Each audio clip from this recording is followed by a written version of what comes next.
नमस्कार, मैं professor M Shahul Hamid, Hindi विभाग अलीगढ़ मुस्लिम यूनिवर्सिटी अलीगढ़। सप्ताह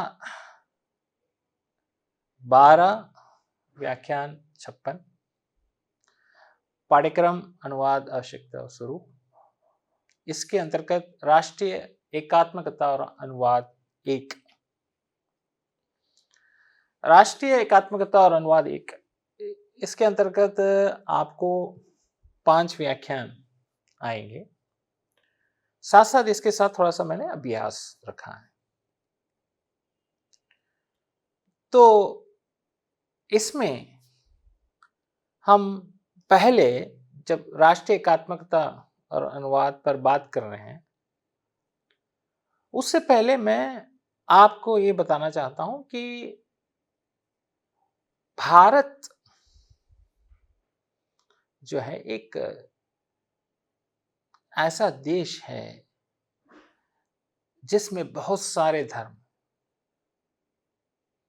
बहुत सारी भाषाएं हैं, बहुत सारी बोलियां हैं। तो इसलिए इसकी जरूरत है कि राष्ट्रीय एकात्मकता की जरूरत है, एकता की जरूरत है। क्यों? क्योंकि आजादी से पहले भारत में कई राज्य रहे, कई राजा रहे, कई साम्राज्य रहे, क्योंकि कई भाषा और क्षेत्र विभाजित था, कश्मीर से लेकर कन्याकुमारी तक। तो अब जब भारत आजाद हुआ तो वहां अब क्या जरूरत है? अब जैसे अंग्रेज भारत छोड़ के जाने लगे तो दोबारा वो सब राज्य जो है अपने अपने साम्राज्य को स्थापित करने लगे। हालांकि अंग्रेज ने कुछ नहीं छोड़ा, अंग्रेज ने जितना यहां से लेना था उतना ले लिए, लेकिन अपना क्षेत्र, अब जैसे आंध्रा है, आंध्र प्रदेश है तो तेलुगु है, तमिलनाडु है तो तमिल है, महाराष्ट्र है मराठी है। तो हर एक क्षेत्र जो है वो अपना अपना साम्राज्य दोबारा स्थापित करने लगा। तो सब मिलाकर जब भारत बना, इसका एक संविधान बना, तो अब राष्ट्रीय भावना ये चाहिए। इसलिए यहां पे राष्ट्रीय एकात्मकता में अनुवाद का योगदान महत्वपूर्ण रहा है।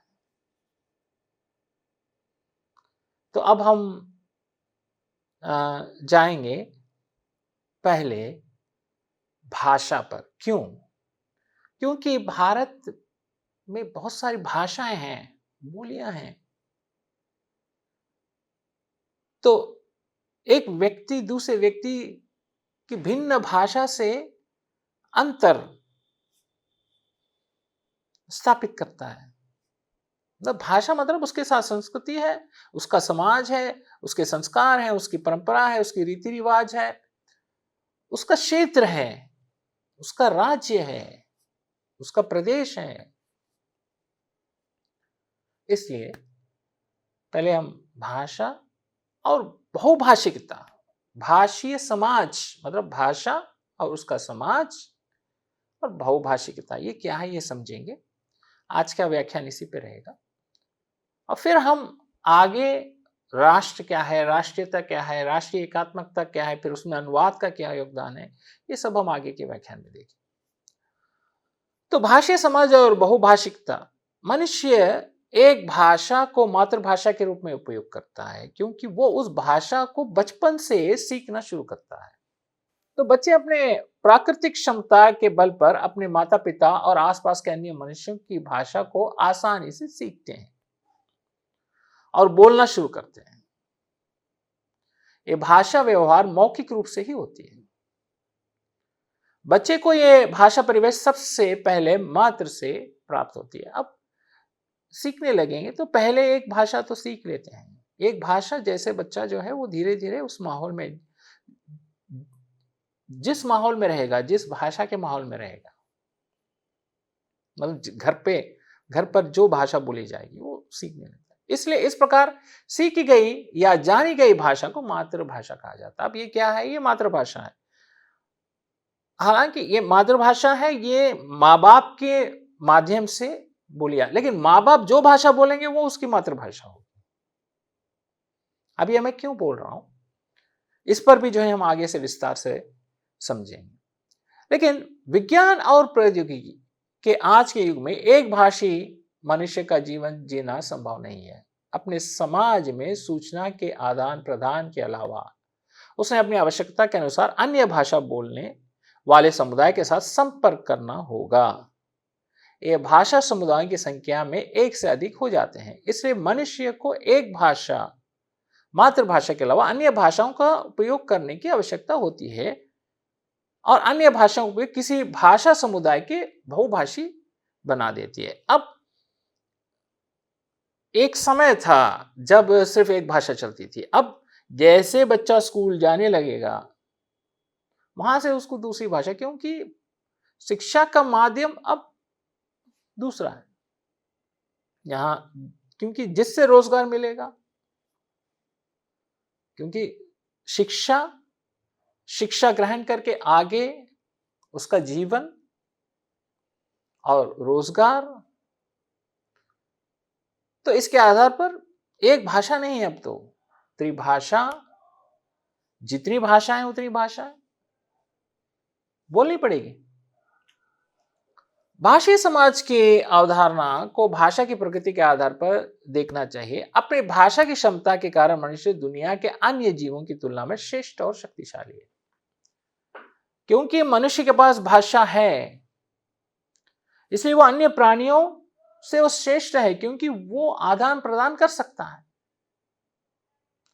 भाषा किसी विशेष समुदाय के सभी व्यक्तियों की इच्छाएं, भावनाएं, विचारों, मूल्यों और जीवन दृष्टियों को सूचना के आदान प्रदान का माध्यम होती है, जिसके द्वारा उस समुदाय के सभी व्यक्ति एक दूसरे से जुड़ते हैं और एक इकाई बनते हैं और समाज की एकता की भाषीय समाज कहलाती है। अब ये जैसे जैसे वो आगे आगे जाते हैं तो एक समुदाय, एक व्यक्ति से जो समुदाय है और वहां उसका सब जीवन उसी से संबंधित हो जाता है।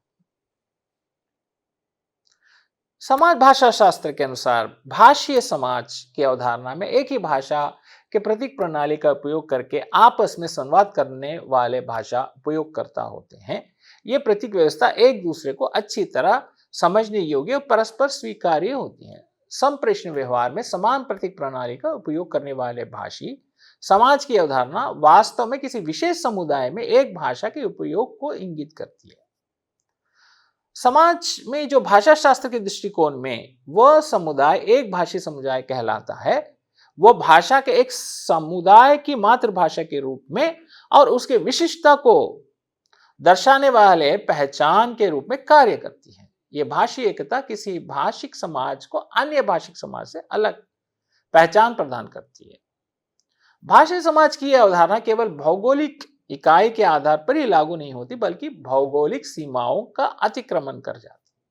जैसे हिंदी भाषा के संदर्भ में हिंदी केवल भारत में ही नहीं, मॉरिशस, टोरंटो, सूरीनाम तो आदि देशों में बोली जाती है।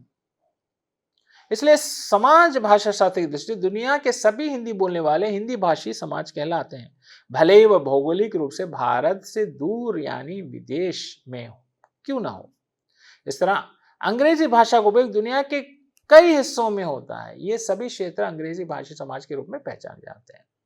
अब यही तो मैं आपसे कह रहा था कि जो मातृभाषा पर हम बात कर रहे हैं, तो वो घर पर जो भाषा बोली जाती है वो मातृभाषा। अब ये जरूरी नहीं है कि क्योंकि माँ बाप जो भाषा सिखाएंगे पहले जो जहां जिस देश में, जैसे प्रवासी हैं, अब यही तो बात हो रही है कि भारत में ही नहीं, हिंदी सूरीनाम में, मॉरिशस में भारतीय परिवार प्रवासी जो है वहां जो बस गए हैं, लेकिन वहां की भाषा नहीं, हिंदी भाषा बोलते हैं।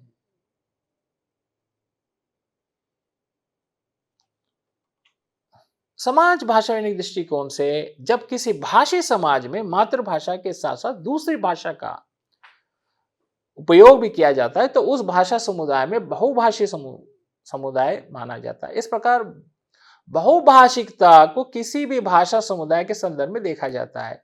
ध्यान देने की बात यह है कि उस भाषिक समाज में उपयोग की जाने वाले अन्य भाषा एक भाषा भी होती है और एक से अधिक भाषा भी होती है। अब यहाँ पे बहुभाषी समाज क्या है? अब उस भाषा के मातृभाषा के साथ साथ दूसरी भाषा। अब बच्चे स्कूल जा रहे हैं तो वहां पे अंग्रेजी के माध्यम से पढ़ रहे हैं तो अंग्रेजी सीखने लगते हैं। अच्छा, घर पर एक मातृभाषा है, अंग्रेजी भाषा है, साथ साथ हमारी जो राजभाषा है, भारत की राजभाषा हिंदी सीख रहे हैं।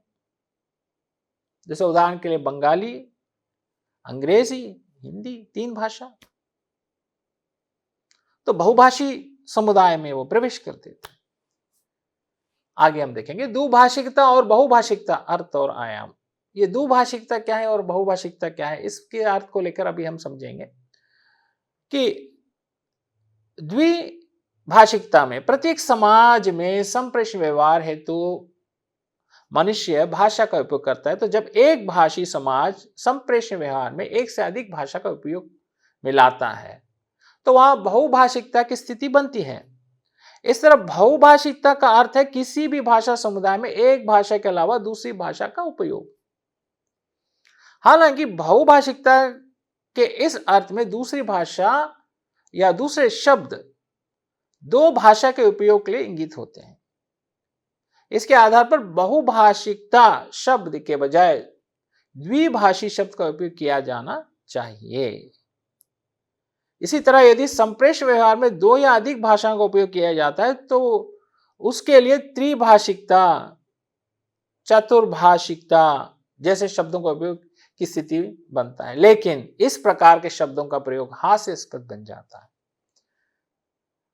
अब जैसे हम एक से ज्यादा भाषाओं को बोल रहे हैं तो वहां पे अब गिनती तो वहां हास्यास्पद बन जाता है, क्योंकि इस संप्रेषण व्यवहार 2 या 2 से अधिक भाषा में हो सकता है। इसलिए आजकल द्विभाषी त्रिभाषी जैसे शब्द के बजाय बहुभाषी शब्द का उपयोग सुविधाजनक होने के कारण अधिक स्वीकारनीय। अब यहाँ पे कह रहे हैं कि जैसे द्विभाषी ठीक है, उस जगह पे अगर आप बहुभाषी कहें तो लोग उसको स्वीकारते हैं।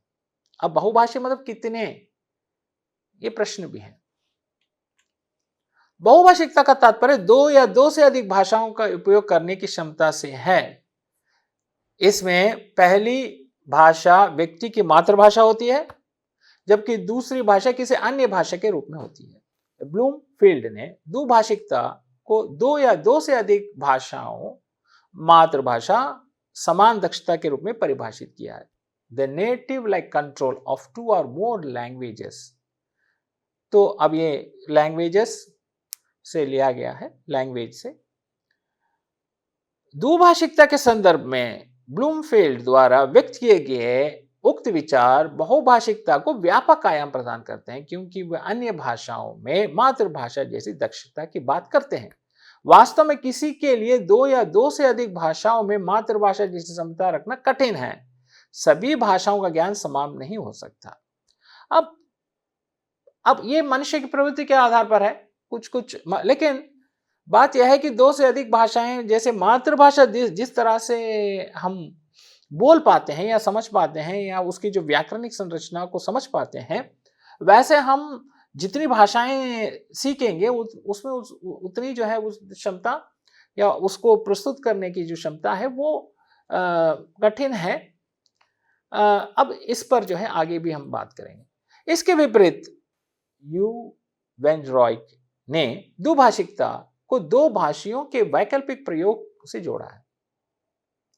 वैसे तो द्विभाषी व्यक्ति अपनी मातृभाषा के अलावा किसी अन्य भाषा को भी अच्छी तरह से जानता है, जो अपने आप में एक आदर्श स्थिति होती है क्योंकि 2 या 2 से अधिक भाषा पर समान रूप दक्षता हासिल करना कठिन है। इसलिए वेनरिच ने दुभाषिकता को वैकल्पिक भाषा उपयोग के अभ्यास से जोड़ा है। उनके अनुसार एक भाषा के स्थान पर दूसरी भाषा का प्रयोग के अभ्यास की स्थिति को द्विभाषिकता कहा जाता है और उपयोगकर्ता दुभाषी कहलाता है। तो जब वो प्रयोग करेगा तो वो द्विभाषी कहलाएगा उसके वैकल्पिक रूप में। वैन रॉय द्वारा दी गई इस परिभाषा के आधार पर दूसरी भाषा की सीमित ज्ञान के साथ भी कोई व्यक्ति द्विभाषी या बहुभाषी हो सकता है। इस प्रकार की द्विभाषिकता या बहुभाषिकता प्रारंभिक द्विभाषिकता के रूप में जानी जाती है। नोम चॉम्स्की अपने ग्रंथ topics in the theory of generative grammar, तो इस किताब में उन्होंने आदर्श मातृभाषी के अव्यक्त अंतर्भूत भाषा ज्ञान को क्षमता तथा उसकी व्यक्ति रूप को निष्पात करते हैं, जबकि हंस हार्मोन अपने ग्रंथ साइकोलिंग्विस्टिक्स लिखते हैं और उसमें बताते हैं कि द्विभाषी व्यक्ति वो है जो दो भाषाओं में उतनी ही दक्षता और सहजता से अपने को अभिव्यक्त कर सकता है जितनी दक्षता और सरलता से मातृभाषा अपने को अभिव्यक्त करता है। तो द्वितीय भाषा सीखने वाला आदर्श रूप को द्विभाषी बन जाता है, परंतु यह स्थिति कल्पित अथवा आदर्श ही कही जा सकती है क्योंकि दो भाषाओं पर समान रूप से अधिकार प्राप्त करना आमतौर पर असंभव है। इसलिए इस संदर्भ में हैंगेन के विचार अधिक संगत लगते हैं। वो कहते हैं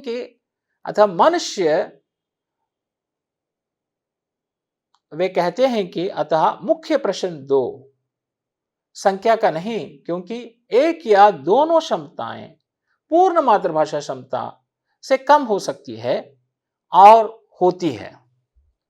दुभाषीय व्यक्ति में केवल एक तथा अधिक क्षमता हो सकती है, तब भी यह एक से ज्यादा है और हमें उसे दुभाषी मानना पड़ेगा। हैंगोन ने दुभाषिकता के लिए प्रयोग यूज को आवश्यक नहीं मानते हैं।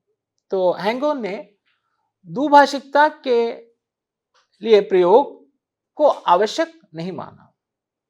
तो उन्होंने ये सोचा कि हैंगोन के अनुसार दो भाषाओं का ज्ञान रखने वाला ही द्विभाषी है, चाहे वो व्यक्ति केवल एक भाषा का प्रयोग करता हो और दूसरी भाषा का केवल जानकारी ही रखता हो। अब द्विभाषी व्यक्ति कौन है? इस पर बहुत सारे लोगों के जो है अपने अपने विचार हैं, जो भाषा से संबंधित अपने विचार व्यक्त कर रहे हैं। कुछ इसी तरह के विचार टेलर ने प्रकट किया है। वे द्विभाषिकता को संकीर्ण अर्थ संदर्भ में देखते हैं। यह संकीर्ण संदर्भ दूसरी भाषा के सीमित ज्ञान से संबंधित है। टेलर ने इंट्रोडक्शन टू साइकोलिंग्विस्टिक नामक पुस्तक में कहा है कि दूसरी भाषा का थोड़ा ज्ञान भी व्यक्ति को द्विभाषी अथवा बहुभाषी बना सकता है। टेलर के अनुसार द्विभाषी वो है जो उच्चारण, शब्दावली और वाक्य संरचना के आधार पर एक दूसरे से भिन्न दो भाषाएं बोल सकता है। A bilingual is a person who can speak two languages that differ in speech, sound, vocabulary and syntax. विभिन्न विद्वानों के विचारों के आधार पर कह सकते हैं कि द्विभाषिकता का संबंध दो भाषाओं के ज्ञान एवं प्रयोग की कुशलता से है। यहाँ ये बात ध्यान देने की है कि दो भाषाओं में मातृभाषा के समान दक्षता संबंध नहीं है। द्विभाषिक व्यक्ति की भाषी क्षमता विविध संदर्भों के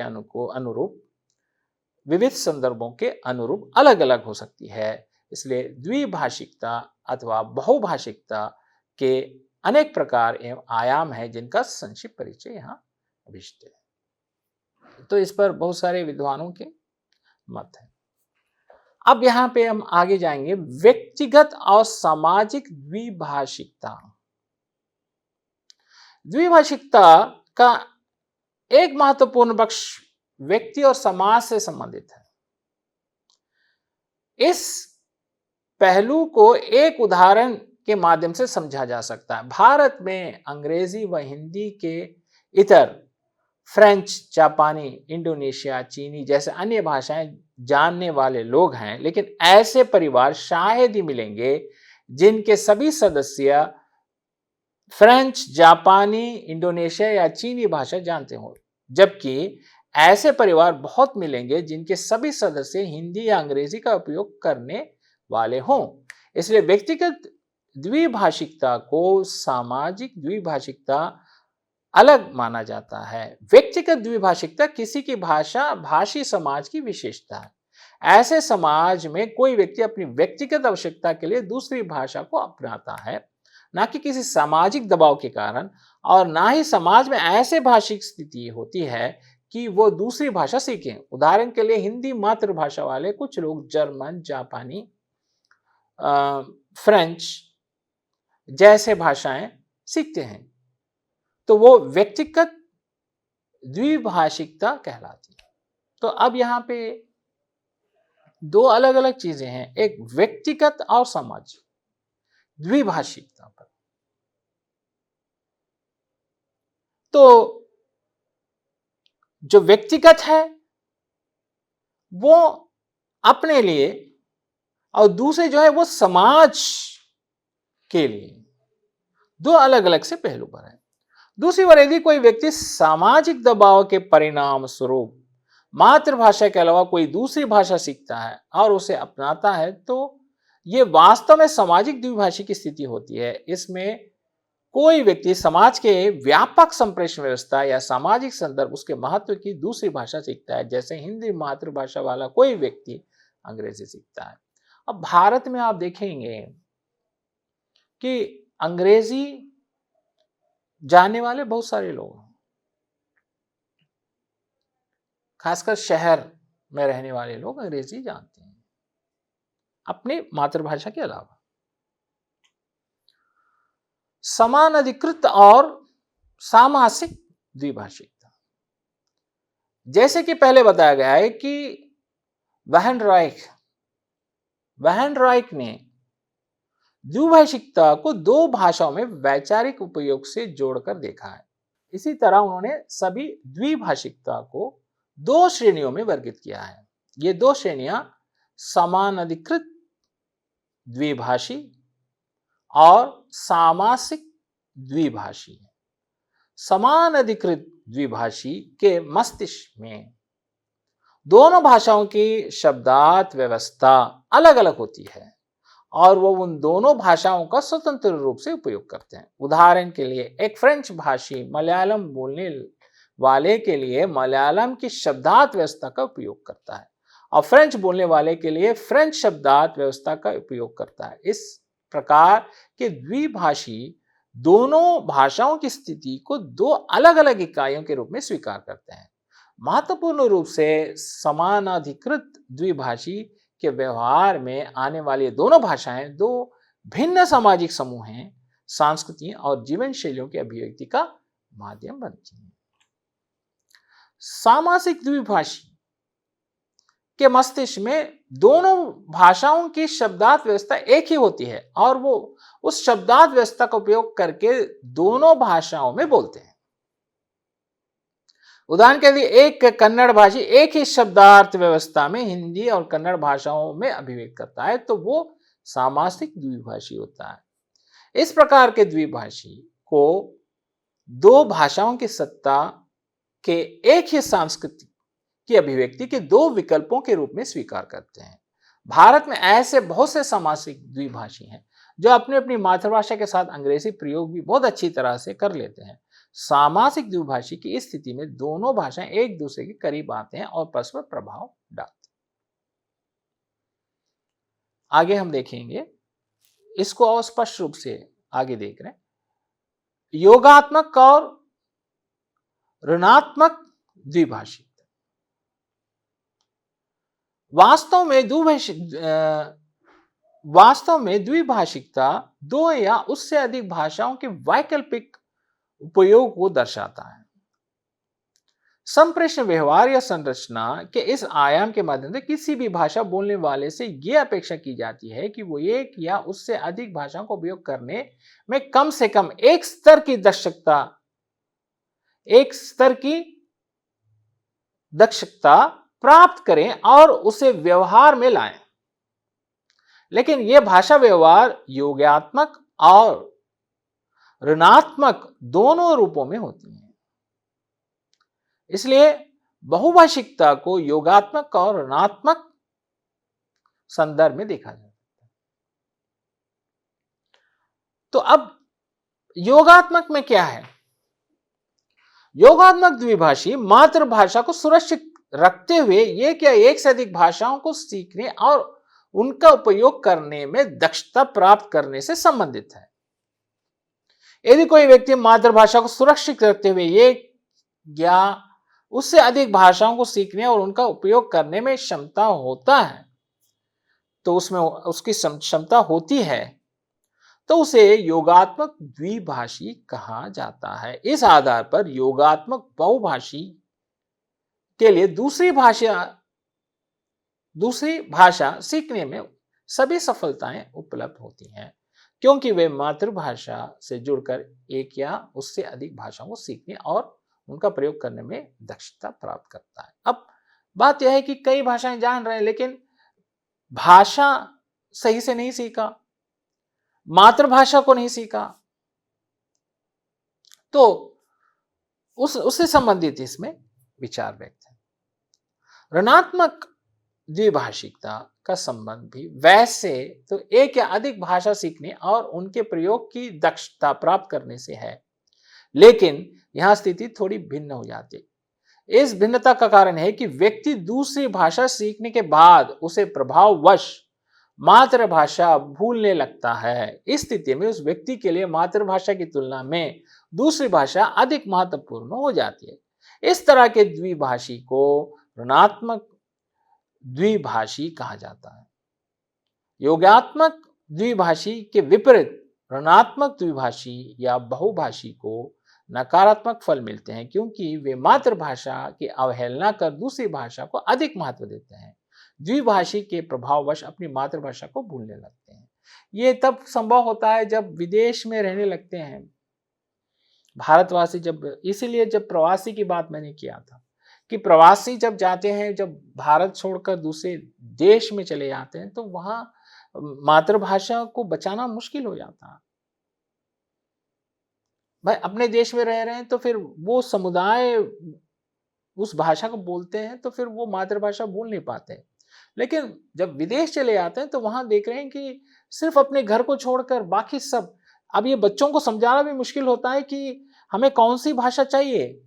छोटे बच्चे हैं, वो देख रहे हैं कि बहुत सारे बच्चे जो है दूसरी भाषा में बात कर रहे हैं, अपनी मातृभाषा में नहीं बात कर रहे हैं, तो उनको समझ में बहुत देरी पे आती है। जैसे ये बोल रहे हैं पापा ऐसे बोलते हैं, मम्मी ऐसी भाषा बोलती है, दादा ऐसी भाषा बोलते हैं, तो बाहर के लोग ऐसी भाषा बोलते हैं। तो जैसे हम बच्चों के साथ जब बात करते हैं तो हम लोग उनके अंग्रेजी को सही करने के लिए कुछ घर में जैसे बड़े होते हैं तो वो एक भाषा में अंग्रेजी में बोलना सिखाते भी हैं। अब नानी एक भाषा बोलती है, दादा अंग्रेजी सिखाते हैं, दादी जो है वो हिंदी सिखा रही हैं, और मम्मी पापा जो हैं वो वहाँ के उस विदेशी भाषा को सिखाते हैं ताकि बच्चा बाहर जाए तो वहाँ की भाषा भी सीखे। तो बच्चे में जो है बहुत सारी जो है वो दुविधा होती है कि वो किस भाषा को प्राथमिकता दें। अब वो जो लोग ज्यादा बात करते हैं उसी भाषा को स्वीकार करने में पहला उसका प्रयोग, क्योंकि वो संपर्क किन से करेगा। जैसे बच्चा जो है वो जापान में रह रहा है तो जापानी भाषा हर कोई व्यक्ति जापानी भाषा में बोल रहा, घर पर मातृभाषा है। अब घर पे ही 3-4 भाषाएं बता रहे हैं, दादा कुछ अंग्रेजी सिखा रहे हैं, कोई उर्दू सिखा रहे हैं, कोई हिंदी सिखा रहे हैं, तो ऐसे में मातृभाषा को हमें नहीं छोड़ना चाहिए। अंतः और बाह्य द्विभाषिकता, द्विभाषिकता की स्थिति को भाषीय समाज की बाह्य और आंतरिक द्विभाषिकता के संदर्भ में देखा जा सकता है।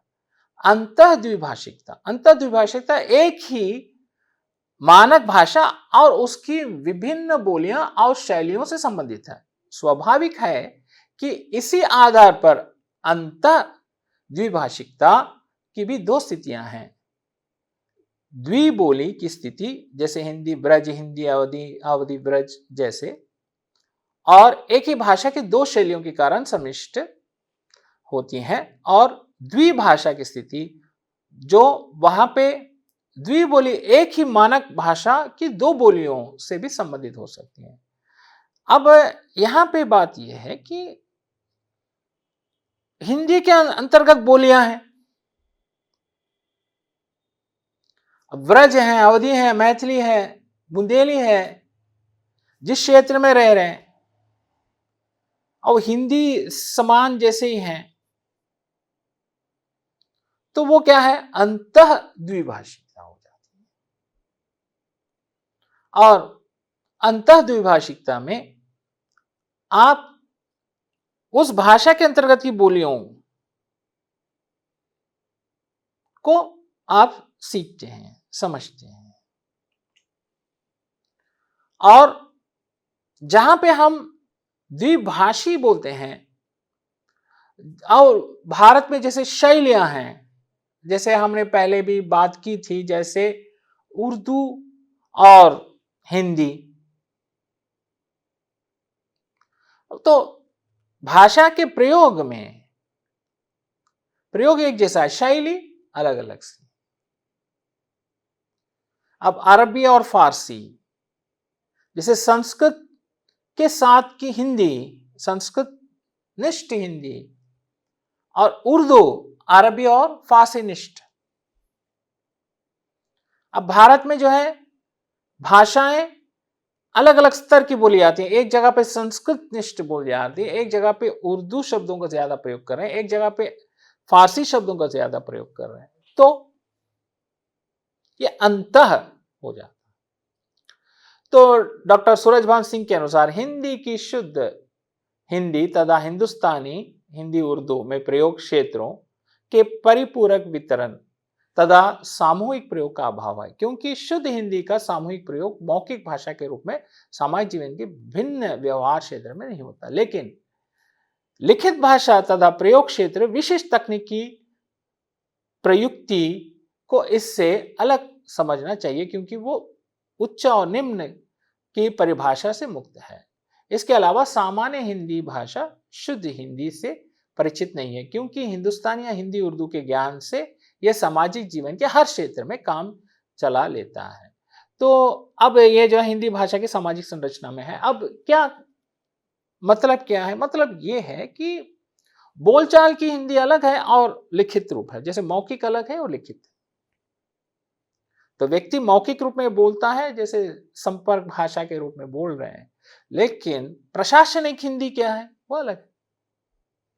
वहां आप शुद्ध रूप लेके आते हैं, आप चाहे जैसे चाहें उसमें जो है शब्दों का प्रयोग करें, लेकिन शुद्ध रूप में जब लेके आते हैं तो वहां आप संस्कृत हिंदी को सही तरीके से लिखते हैं, वहां हिंदुस्तानी का प्रयोग नहीं कर पाते प्रशासनिक भाषाओं में या दस्तावेजों में।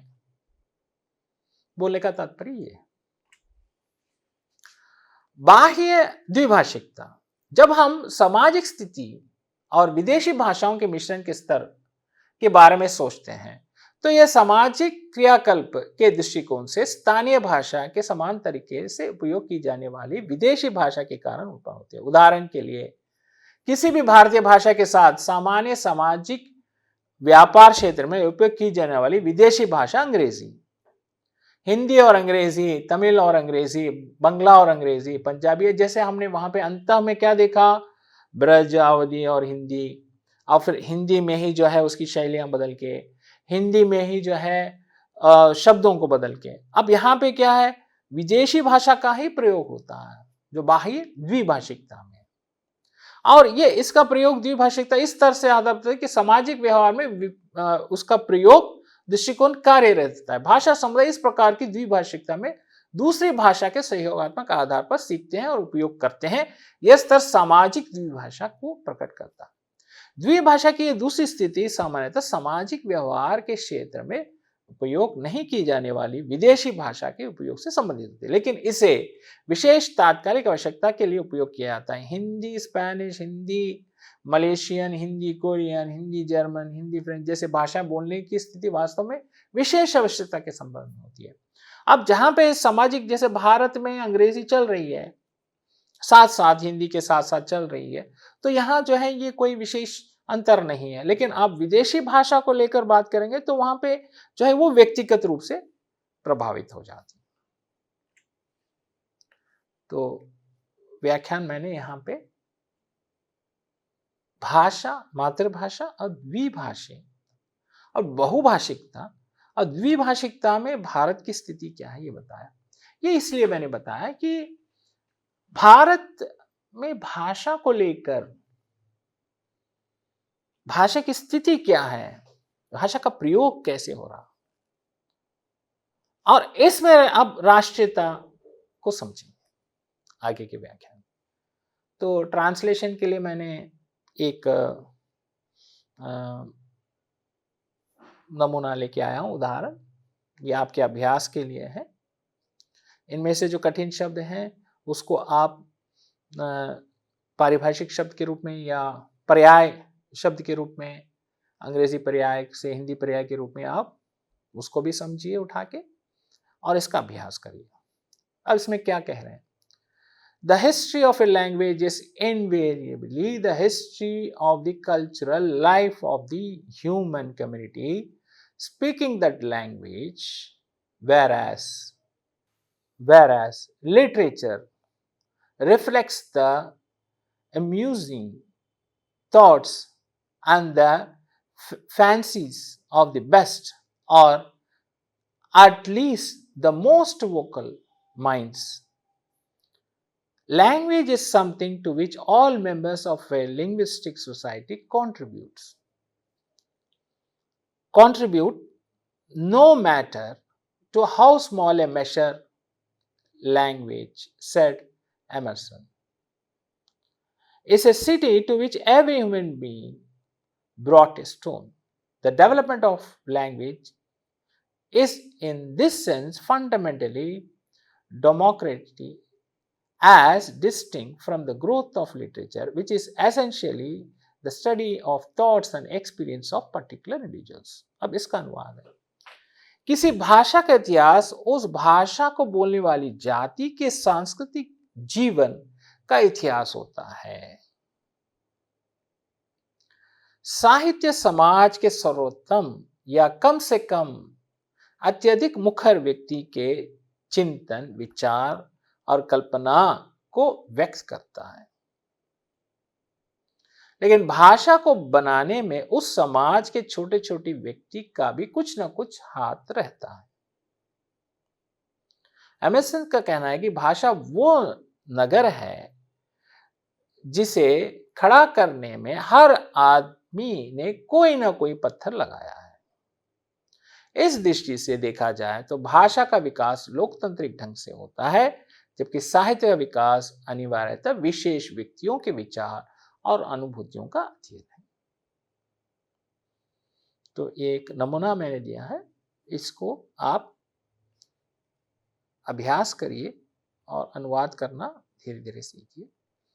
तो नमूने में आगे अब भी देता रहूंगा, जिसे अब अनुवाद कैसे करेंगे उसका अभ्यास करेंगे। संदर्भ पुस्तक ग्रंथ एवं प्रकाशन,